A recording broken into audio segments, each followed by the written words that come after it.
Olha, o Personalidade de hoje está imperdível. Recebendo aqui uma verdadeira personalidade, né? E você vai ver, não só pelo nome, pela tradição que ele traz, mas é um jovem político, técnico dessa nova geração, que traz essa coisa da família, do berço, mas acrescenta questões da sua personalidade. Estou falando de Pedro Pedrocian Neto. É isso mesmo, Pedro Pedrocian Neto aqui no Personalidades. Pedro, tudo bem? Bem-vindo. Tudo bem, Bill? Um prazer estar aqui com você. O prazer é meu. Você sabe que Pedro é o nome do meu filho, né? Eu acho o nome muito bonito. Meu filho é Pedro Sol. Pedro Sol? Pedro Sol. Olha que legal. Eu queria Sol, a mãe queria Pedro, ficou Pedro Sol. Original, parabéns. Não, Pedro, né? Tu és Pedro e sobre essa pedra construí a minha igreja, né? Uma passagem muito bonita, né? A figura carismática de São Pedro. Você sabe que quando era para eu nascer, a minha mãe queria colocar Tiago. Aí meu avô falou assim, poxa, mas Tiago? Tiago é nome de apóstolo, como se Pedro não fosse. E ficou Pedro. Então vamos lá, você até deu um gancho para nossa prosa aqui hoje. Você nasceu em Campo Grande, mas você logo passou sua infância em Miranda.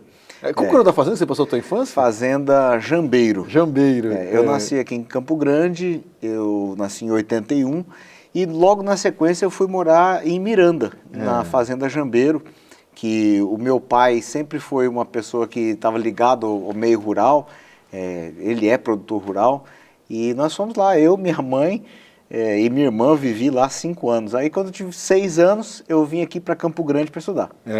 E a gente estava conversando aqui no intervalo, o Pedrocian Neto estava me contando que a Jambeiro é a fazenda onde nasceu o Jânio Quadros?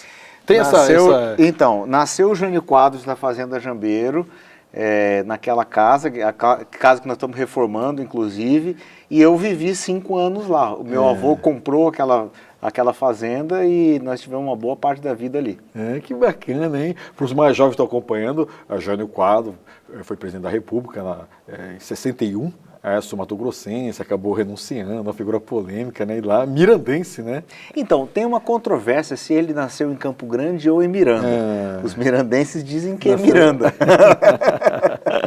Mas diz que a certidão de nascimento diz que é Campo Grande. E como é que é a tua ligação com o campo? Já que você, daqui a pouco a gente vai falar do teu currículo, você estudou em São Paulo, fez economia, enfim. Mas dessa primeira infância, muitas lembranças, impactou? Você é o tipo que quando vai para fazendas fica bem ou ficou muito urbano? Pedro, como é que você se descreve hoje?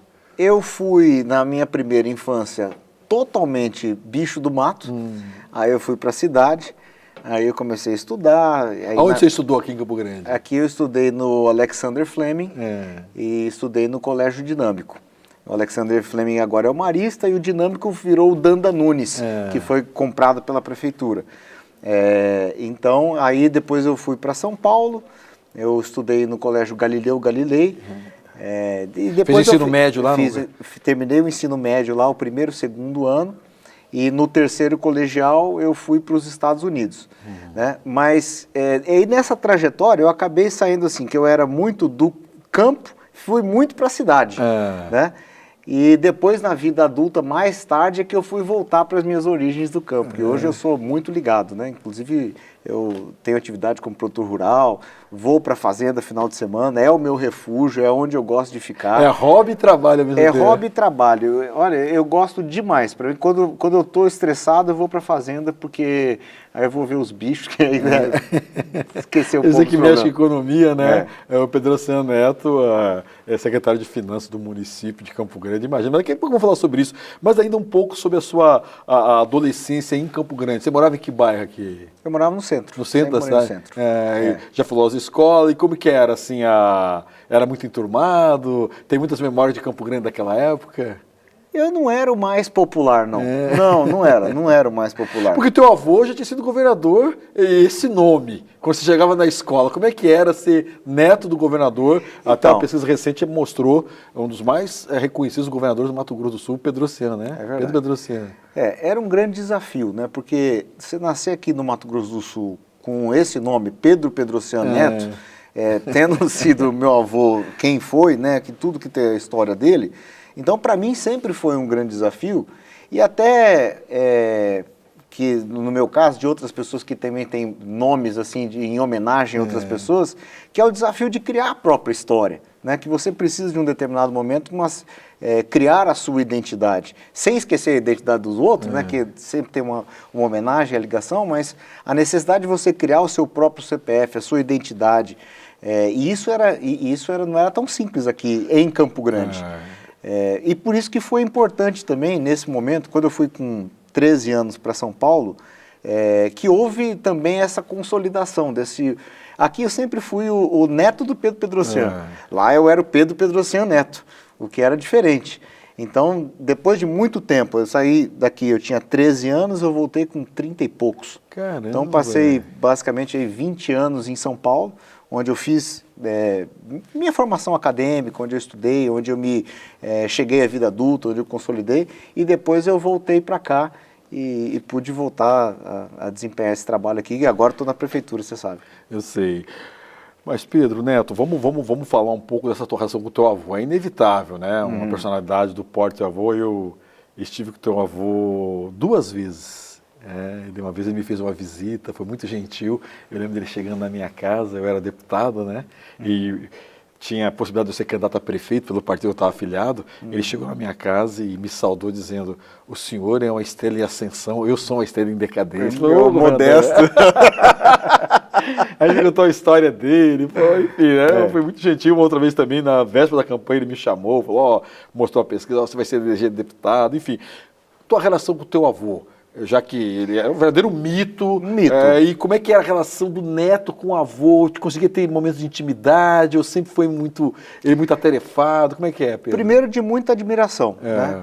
Porque o meu avô sempre foi para mim uma grande referência, seja uma referência pessoal e familiar, mas também uma pessoa como homem público. Eu passei uma boa parte da minha vida tentando entender quem que era esse cara, esse Pedro Pedrocian, né, que era esse sim um grande mito, pode dizer assim, um grande mito na vida política, seja do Mato Grosso do Sul ou do Brasil, né? E eu sempre, com essa admiração, sempre buscando entender quem era essa pessoa e me espelhando no trabalho dele. Ele era uma pessoa muito carinhosa com as pessoas. Ele, por exemplo, no dia a dia, assim, ele era piadista, gostava de dar presente, gostava de... Ele tinha umas coisas que eram engraçadas. Nas pescarias ele levava, era uma delícia, ele montava toda uma estrutura para pescar, adorava pescar. Você ia pescar com ele? Ia pescar com ele, lá no Touro Morto. Uma delícia, ia lá com os primos, ele acordava a gente de madrugada, 4 horas da manhã, acendia a luz, todo mundo tinha que cantar igual, sabe, andar igual militar, nós vamos pro Touro Morto pescar. Então, longe de ser ruim, era divertido, sabe, era uma missão. Eu nunca me esqueço como ele pregava peça assim nos netos. Lá na Fazenda Petrópolis, lá em Miranda, você tem um morro muito grande lá. Não sei se você já passou ali na frente. É um morro muito grande, tem uma antena de televisão. E aí ele chegava para os netos e falava assim: olha, meu neto, tá vendo aquele morro ali? Sei, vô, é seu. Agora é seu. Então a gente chegava assim, gurizinho, pequenininho, 6, 7 anos de idade, falava: puxa, ganhei um morro. Ó, mas você não pode contar para os seus primos, senão vai dar ciúmes. Então a gente ficava lá todo orgulhoso, né? Inevitavelmente a gente contava para os outros primos. Imagina ganhar um presente. Aí falava assim: não, mas espera aí, ele já deu para mim esse morro. E ele tirava sarro, gostava de ver a gente no conflito de quem era o dono do morro. Mas quando você contar essa história, eu lembrei de um psicanalista que faleceu em Silvio Vicente, que eu gosto muito, Contário do Caligares, e ele conta que o pai dele fantasiava muito, e na época ele ficava irritado, mas depois ele passou a admirar, que quando alguns amigos ligavam na casa dele, o pai dele atendia e falava assim: peraí, o Contário está dando de comer para a girafa. E é isso que os guris falavam: você tem uma girafa e não conta pra gente, mas é o pai dele que inventava essas histórias. Então, o teu avô também tinha fama de ser uma pessoa muito supersticiosa, né, Pedro? Você lembra de alguma superstição que ele tinha, assim? Não tem mais nenhuma... Não. E outra coisa, deixa eu te perguntar, a curiosidade é inevitável, né? Das inúmeras obras que teu avô fez, qual que você mais admira? Tem tanta coisa que ele fez, mas quando que você passa, sei lá, é o Parque dos Poderes, é o Hospital Rosa Pedrocian, é o estádio, é a universidade, onde que você, digamos assim, mais fala: puxa vida, esse cara é meu avô? Eu sempre me perguntei disso, porque você pega assim, alguém que governou 2 estados. 2 estados que eram, em conjunto, um verdadeiro continente. Verdade. Mato Grosso e Mato Grosso do Sul. O Mato Grosso Uno era algo que rivalizaria com alguns países da Europa. Ah, verdade. Né? E ele, você imagina, na década de 60, resolve esse engenheiro audacioso, irrequieto, cheio de aspirações, nascido em Miranda, com um diploma na mão, com esse compasso aí de engenheiro, querendo fazer tantas coisas, né? Então, seria o Pacto dos Poderes, seria o Pacto das Nações Indígenas, as 3 universidades. Ele sempre fala das 3 universidades, né? Nas palavras dele, ele sempre falou assim, olha, o que eu fiz? Eu fiz universidade, o resto é resto. Mas eu acho que a grande obra dele não é nem isso, não. Eu acho que a obra dele é ter sido, na vida dele, um intérprete da vontade do Mato Grosso do Sul. É um estado que estava nascendo, é um estado que buscava uma identidade própria e ele foi esse intérprete, né? Então, quando ele fez aquela quantidade imensa de obras, ele foi projetando um estado para o crescimento, essa foi a grande obra dele. Eu acho que foi ter sido capaz de ler a vontade de uma determinada geração. Pedro, quero falar de uma coisa. Eu caminho há muito tempo. Conheço muitas estradas, a maioria difícil de vencer, mas aprendi a vencê-las. Por esses caminhos, já cruzei com muita gente, construí muitas amizades, ganhei muitos ensinamentos. Mas de todas as lições que aprendi, tem uma que considero a mais importante.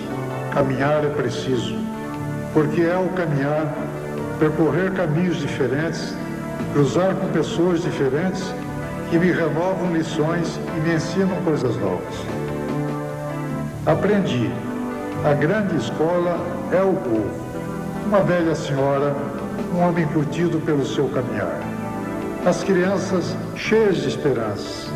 E os jovens, esses jovens para quem o futuro é agora.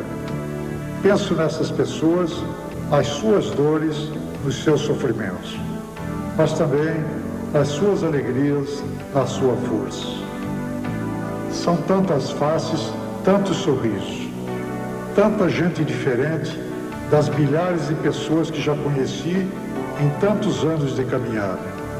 Cada dor, cada necessidade é diferente, cada alegria única. Nada é igual nessa multidão, nessas ruas. Não tenho a pretensão de estar ensinando nada.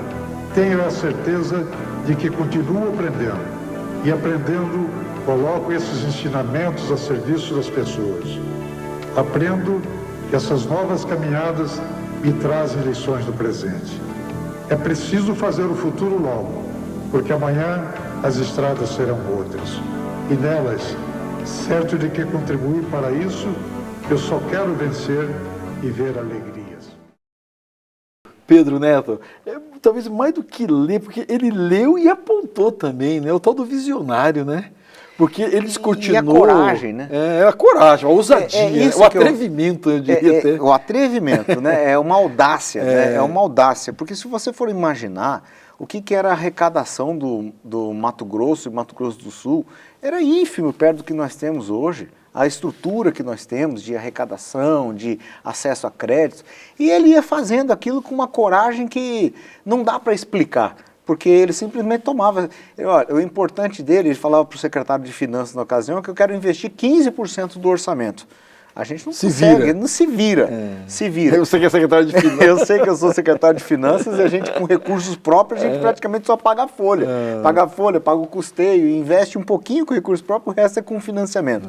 Mas o objetivo dele na ocasião era crescer, fazer o Estado realmente alavancar. E as obras dele não eram entendidas naquela época, né? Você imagina o que era um Pacto dos Poderes no começo da década de 80. Então, e o Pacto das Nações Indígenas também, ele falava o seguinte, olha, eu vou fazer uma obra que quanto mais antiga ela for, mais moderna ela vai ser. Puxa vida. Não é?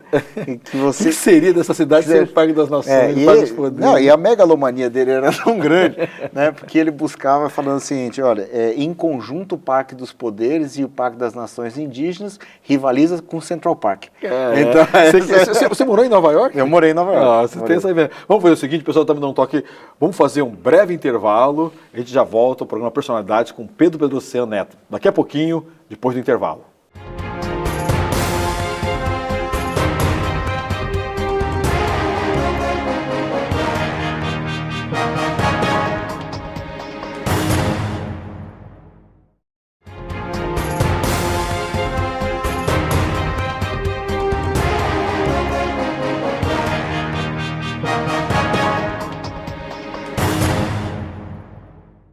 Vamos lá então, personalidade com Pedro Pedrocian Neto. E a prosa é tão boa que quando você está no intervalo, continua conversando. Então a gente continua conversando como...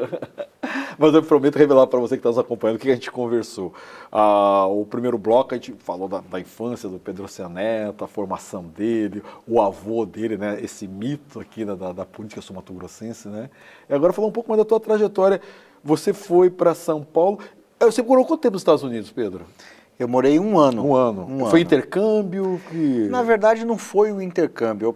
Eu terminei o terceiro colegial, lá terminando o high school, e eu tinha uma pessoa que era conhecida nossa que morava lá, o Beto Pacheco, já até faleceu, e ele morava nos Estados Unidos, e na ocasião eu ia morar com uma tia minha, que acabou não dando certo, a tia Rosana, por inúmeros motivos, e eu já tinha saído aqui da escola, minha mãe já tinha me desligado aqui, e aí acabamos encontrando o Beto, que era amigo da família, fui morando lá. Não era exatamente um intercâmbio, mas eu terminei o terceiro colegial lá. E gostou, assim, os Estados Unidos? Você tem ligação com ele? Acompanha de perto as eleições, as questões culturais? E como é que ficou essa marca de ter morado em Nova York? Então, é uma grande experiência, né? Porque, assim, eu saí daqui do Mato Grosso do Sul com 13 anos de idade, muito novo. Depois eu fui para São Paulo, fui apresentado com o mundo de São Paulo, imagina, com 13, 14 anos de idade. Você morava onde lá em São Paulo? Eu morava com a minha tia Regina e meus primos. Boas lembranças de São Paulo, muito boas lembranças de São Paulo. E aí, não obstante o desafio de São Paulo, quando chegou lá com 16, 17 anos, eu fui para os Estados Unidos, fui para Nova York. Então, o que é uma selva de pedra lá que ainda falava inglês? Ainda falava inglês, né? Touro morto pro Central Park, hein? Foi um choque muito grande. E não é tão fácil assim você trocar de país, né? E ainda ir para uma cidade grande como Nova York. Então, Nova York tem um jeitão Nova York. Nova York é gostoso. Eu não conheço. Quando você está assim, com a nossa idade, se você tiver dinheiro, é ótimo. Se você puder entrar nos lugares, é bom. Quando você é adolescente nos Estados Unidos, você não pode fazer muita coisa. Né? Então, lá é praticamente tudo proibido para adolescente. E lá o pessoal cumpre muito, né? A punição é severa, né? Severíssima, severíssima. Né? Então tem muita disciplina. Então, assim, eu basicamente estudei, né? Lá em Nova York, foi um grande aprendizado, mas os Estados Unidos não é assim tão fácil assim ser estrangeiro numa cidade como Nova York. Mesmo Nova York, né? Que é a cidade mas foi um grande aprendizado que eu levei pro resto da vida. E você volta e já faz economia na PUC? Por que resolveu fazer economia? Eu voltei de Nova York, eu voltei para Campo Grande. Aí eu fiz um pouquinho de cursinho e aí eu passei no vestibular na PUC de São Paulo para fazer economia. A faculdade de economia sempre foi para mim, acho que quase um desdobramento natural, porque a gente falou muito do meu avô, né? Mas o meu pai, eu sempre tive uma ligação muito grande com ele, sobretudo na parte... Meu pai é o... Pedro Paulo. Pedro Paulo. Pedrocian. Muita gente acha que o meu tio é o PP, é Pedro Pedrocian Filho, né? Mas ele é meu tio, meu pai é o Pedro Paulo. E com ele, a gente ia para a fazenda, por exemplo, quando ele tinha 12 anos de idade, às vezes ia para a fazenda, passava um tempão, ele trabalhava com lavoura, ele tinha uma grande lavoura de arroz irrigado, e a gente ia no caminho e assim ia discutindo questões nacionais, questões ligadas à economia. Eu acho que ele tinha vontade de ser economista e acabou nessas conversas assim me estimulando, sabe? Então teve essa influência muito grande. Quando eu cheguei para fazer a decisão de qual faculdade, eu não tive muita dúvida. Economia. E você fez economia e depois já fez mestrado em seguida? Eu fiz economia, terminei a graduação de economia na PUC. Aí eu trabalhei na Fiesp, na Federação das Indústrias do Estado de São Paulo, na Quem que era o presidente na época? Era o Paulo Scaff. Era o final da gestão do Laffer. Ainda né? O Scaff, né? Tá saindo agora, Exatamente, tá saindo agora. Então era do final da gestão do Horácio Laffer, peguei o último ano e começou a gestão do Paulo Scaff. E a Fiesp também, para mim, foi uma grande experiência, uma grande escola. Essa sim, uma grande escola.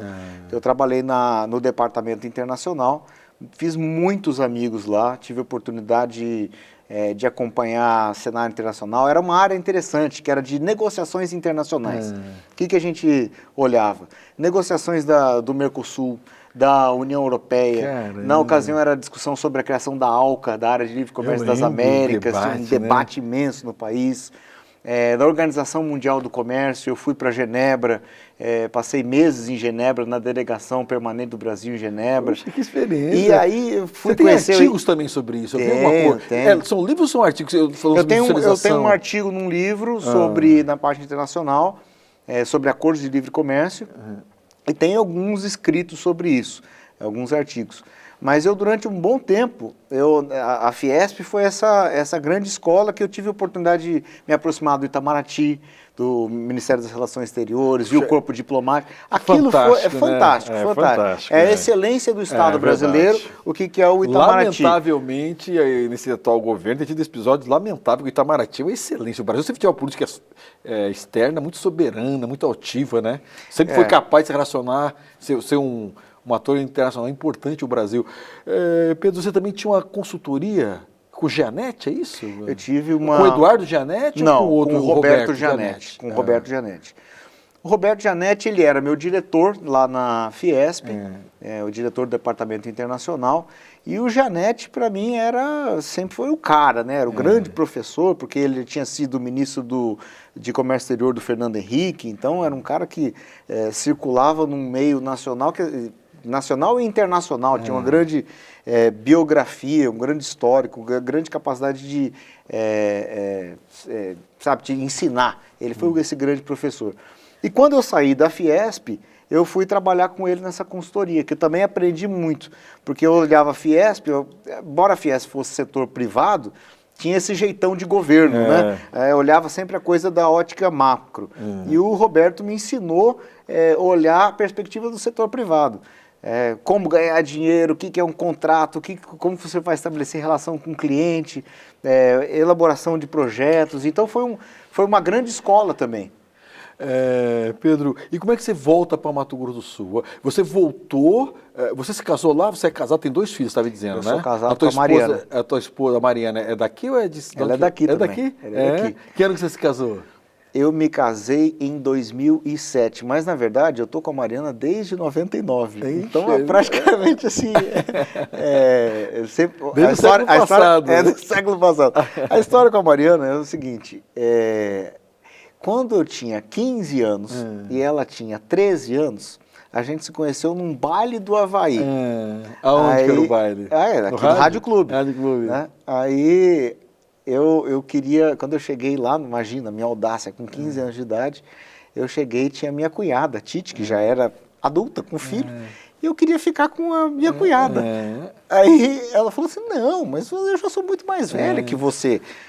Vem apresentar a minha irmãzinha. Quando apresentou a irmãzinha, eu falei, meu Deus, essa que é a irmãzinha? Aí eu apaixonei. Você tem 2 filhos. Aí a gente ficou pela primeira vez.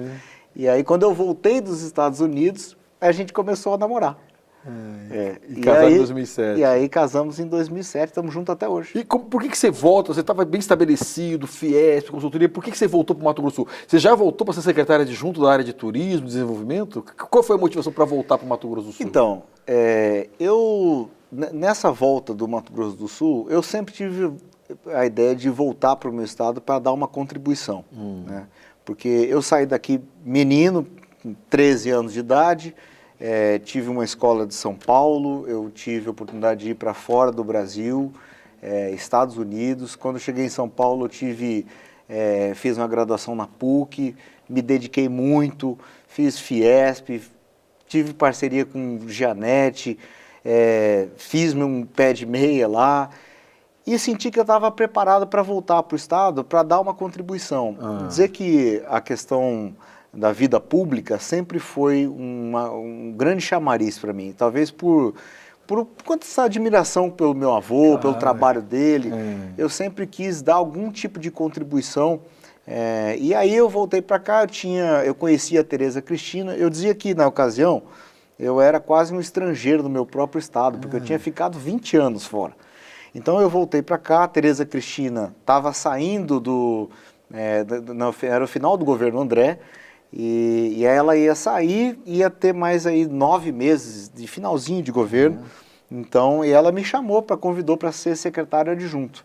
O adjunto dela, que era o Paulo Engel, virou o titular, eu virei o adjunto do Paulo, na Secretaria de Desenvolvimento Econômico. Então, a primeira experiência no serviço público foi essa? A primeira experiência foi essa. E você é secretário de Finanças do Marcos Trade, do Marquinhos Trade, há 5 anos? Há 5 anos, desde 2017. Como é que foi esse convite? Você já tinha algum contato com ele? Esse desafio de ser secretário de Finanças da capital?